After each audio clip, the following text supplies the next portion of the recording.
കഴിഞ്ഞ ദിവസം രാത്രി സീച്ചേട്ടൻ കൊണ്ടുവന്ന മീൻ അതുപോലെ ഞാൻ ഫ്രിഡ്ജിൽ വെച്ചിട്ടുണ്ടായിരുന്നു. അപ്പോൾ അത് വെട്ടാൻ ഇറങ്ങുന്നതിന് മുമ്പ് കൂമ്പുതോരൻ അങ്ങ് അടുപ്പത്ത് തീ കുറച്ച് വെച്ചു. മീൻ വെട്ടി കയറി വരുമ്പോഴത്തേന് അത് വെന്തിരിക്കും. അപ്പോൾ വലിയ ചൂര ആയതുകൊണ്ട് തന്നെ തല കിട്ടാത്തതിൻ്റെ സങ്കടം പൂച്ചയും കാക്കയൊക്കെ എന്നോട് പരിഭവം പറയുന്നുണ്ടായിരുന്നേ.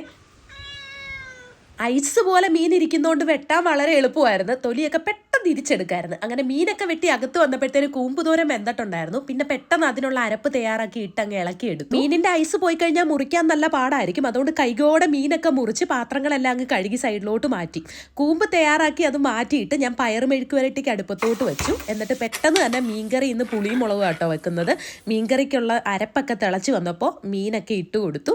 കുറച്ച് മീൻ ഞാൻ വറക്കാൻ വേണ്ടി മാറ്റി വെച്ചു കേട്ടോ. എന്നിട്ട് കയ്യോടെടുത്ത് നമ്മുടെ എയർ ഫ്രയറിൽ വെച്ചങ്ങ് വറുത്തെടുക്കാൻ വേണ്ടി വെച്ചു. ഇടയ്ക്കൊന്ന് തിരിച്ചും കൊടുക്കണം. അങ്ങനെ മീൻ ഫ്രൈ റെഡി ആയപ്പോഴത്തേനും മീൻ കറിയും റെഡിയായി.